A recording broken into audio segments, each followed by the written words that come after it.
Bagi teman-teman yang belum follow Instagram saya, silakan di follow karena di Instagram saya sering melakukan tanya jawab untuk follower melalui video. Kemudian Instagram juga saya sering bagi ataupun upload foto video tentang kesehatan.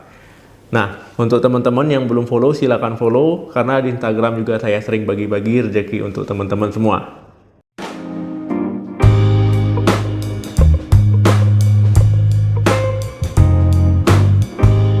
Halo, Assalamualaikum warahmatullahi wabarakatuh. Balik lagi di channel saya. Semoga teman-teman semua selalu dalam keadaan sehat.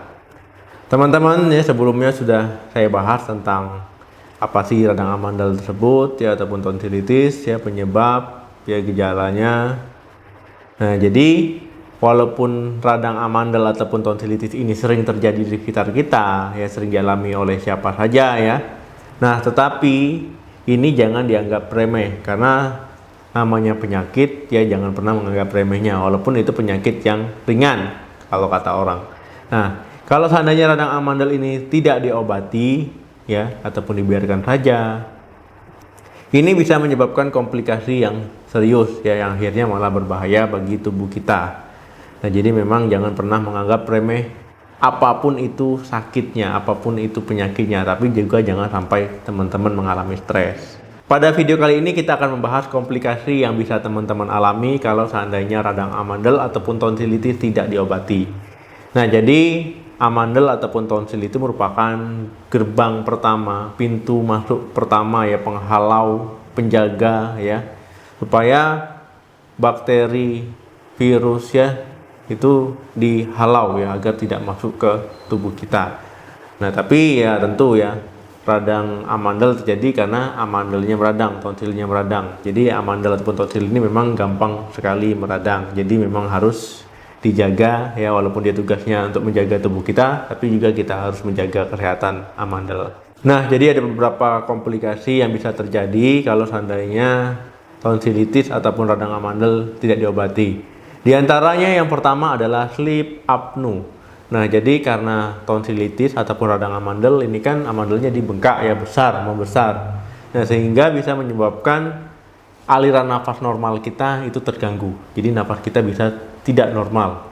Nah, kemudian bisa mengalami sleep apnea. Nah, artinya nafas kita bisa berhenti sejenak ataupun tersumbat sejenak.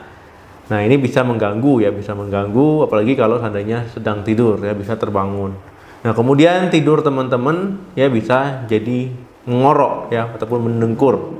Ya itu tadi karena napas kita jadi tidak lancar karena adanya pembengkakan dari amandel. Nah, kemudian ya tidur mengorok mendengkur ini malah nanti memperburuk kondisi amandel teman-teman ya, kondisi radangnya juga masih bisa bertambah parah ya akibat mendengkur. Jadi memang harus diobati. Yang kedua, infeksi telinga. Lah, kok bisa infeksi telinga, dok? Kan cuma radang amandel. Nah, jadi memang komplikasi ini bisa terjadi ya. Nah, jadi teman-teman kalau seandainya radang amandel ataupun tonsilitisnya tidak diobati, ini bisa saja telinga bagian tengah ini juga ikut infeksi ya. Nah, ini bisa mengalami infeksi. Nah, ini bisa terjadi karena apa ya? Karena memang berhubungan ya. Makanya ada istilah spesialis THT ya, dokter spesialis THT, spesialis telinga hidung tenggorokan ya. Nah, memang itu berhubungan. Nah, jadi kalau seandainya radang amandelnya tidak diobati, takutnya nanti malah infeksi sekunder ya. Infeksi sekundernya itu tadi, infeksi telinga tengah. Itu yang paling sering terjadi. Jadi memang harus hati-hati. Memang harus waspada ya, walaupun cuma radang amandel. Banyak orang yang menganggap remeh, sakit apa? Amandel. Ah, itu amandel saja. Itu sembuh nanti. Jangan seperti itu ya. Nanti malah berbahaya. Yang ketiga, abses peritonsil. Nah, jadi abses peritonsil ini ya ditandai dengan tonsilnya itu membengkak ya, bagian pinggirnya itu bisa mendorong ke tengah, mendorong tonsil. Nah, ini bisa teman-teman gejalanya bisa bau mulut ya, kemudian kesulitan menelan ya, kesulitan berbicara, membuka mulut juga agak susah. Nah, namanya saja abses berarti dia berisi nanah ya. Peritonsil artinya pinggiran tonsilnya, pinggiran amandelnya bisa mengalami abses. Nah, ini komplikasi yang berbahaya juga ya karena ada nanah di situ.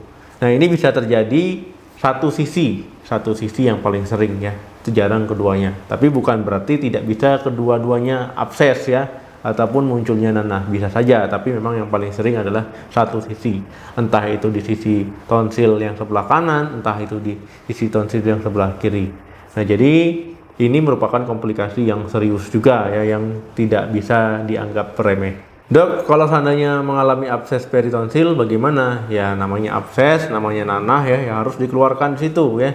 Bagaimana cara mengeluarkannya? Ya biar dokter yang melakukan tindakannya. Teman-teman cukup berkonsultasi ya, setelah diperiksa ada abses di situ ya memang harus dikeluarkan dan diobati.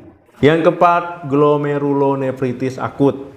Nah, jadi teman-teman ya, kalau seandainya radang tonsil, radang amandel ataupun tonsilitis ini tidak diobati, ini bisa menyebabkan radang ginjal.